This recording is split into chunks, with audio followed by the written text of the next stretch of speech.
Hawk, man, it's nice to see you. Thanks for the time. Let's talk about the HBCU Swingman Classic tonight and how exciting it must be for you, because this has been a passion project of yours for a while, getting these kids' attention. Talk about your mindset heading into the night tonight. Well, Matt, being a product, of course, of an HBCU school, yes, obviously I'm very enthused about this Ken Griffey Jr.'s project. And he extended the invitation to me to be a part of it. I look forward to it. We had some fun and exciting times yesterday with the kids, the student athletes. I like to call them young men in the batting cages. They're excited about it. And this is a historic event, the very first Swingman All-Star baseball game. These kids are going to really, I think, have bragging rights now, being the first to play in this event, and it's going to be quite the experience for them.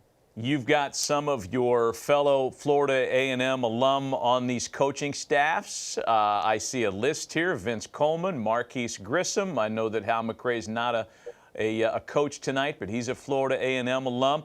How active are you in the program, and do you see the kind of bubbling talent down there that we're all led to believe exists at these schools? Well, I am a part of the alumni baseball group that we try to lend as much support as we can to the program itself. And they're sort of trending upwards when it comes to the talent that they're bringing in. They won they won their division this year, and I came up a little bit short against a Power 5 powerhouse, and that's the University of Florida, who lost the College World Series. But the program is again trending in an upward direction, and being a part of that alumni, we just our aim is to make sure that we could make it as successful as possible. I mean, you're a part of so many alumni groups, of course, the most distinguished being an active Hall of Famer. I know you went back to the ceremony last year, and I'm sure you try to attend as many of those looking forward as you can. What's the experience like? You've been in the club now for the better part of a decade. You were the class of 2010. What's it like going back there as one of the active Hall of Famers to welcome in the new class?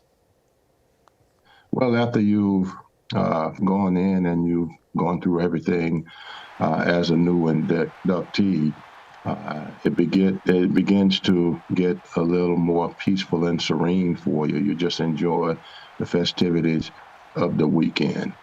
And I look forward to going back and supporting the new class.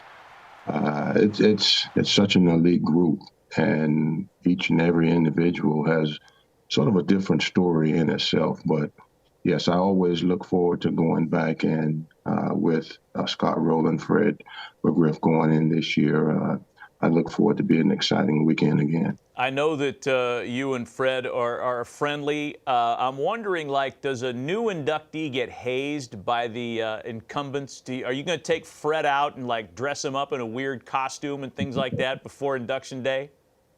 No, you don't get too much hazing. In my case, I got razzed a little bit by Frank Robinson because for whatever reason, we were on the elevator at the same time on about 3 or 4 different occasions. And I can remember the first day he made a comment to me. He said, "You're not in the Hall of Fame yet." And of course, you don't respond at all. You just look at him graciously and you smile.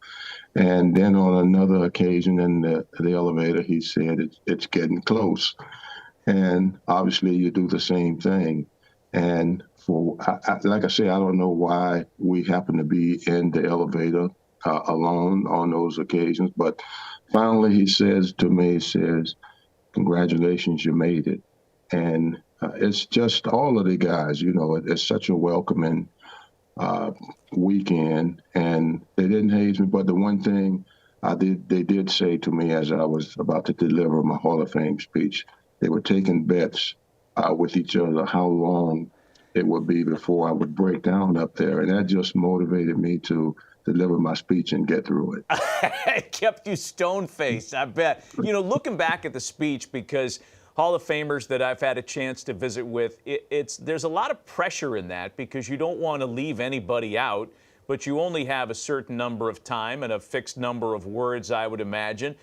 Is there anything looking back now, 13 years later, that you'd change or anybody else you'd want to include? Well, as you said, you know, you can't include everyone. And for me, obviously, I started my speech right after I got the call when I went to the National Press Conference in New York. I started on the speech, and it took me the most of a couple of months to complete. I tinkered with it up until actually the ceremony itself. And the one thing I just obviously tried to do, I wanted to dedicate it to both my mother and my grandmother who had passed on and wasn't going to be there to witness that moment. But it's, you know, you're given 20 minutes and you can't really say what you really want or would like to say in those 20 minutes, but you try and break it down and make sure you say what's most important. And for me, that was the way I wanted to deliver the speech itself, and that was to say the things that I felt was important because I played 20 years, and being that it was a childhood dream and not really playing the game itself to make it accomplish Hall of Fame status, but just make sure that I include all those who were instrumental and a big and viable part of my getting to that point in my life. Packing 20 years into 20 minutes. I mean, just one minute per year, not enough time. We don't have enough time with you either, Hawk. We appreciate the visit today. We could go on and on. I know everybody involved in the Swingman Classic is just thrilled to have your participation and you as involved as you've been. Thank you for the time today. We'll all be watching tonight. Have a great time. Okay, thank you, Matt.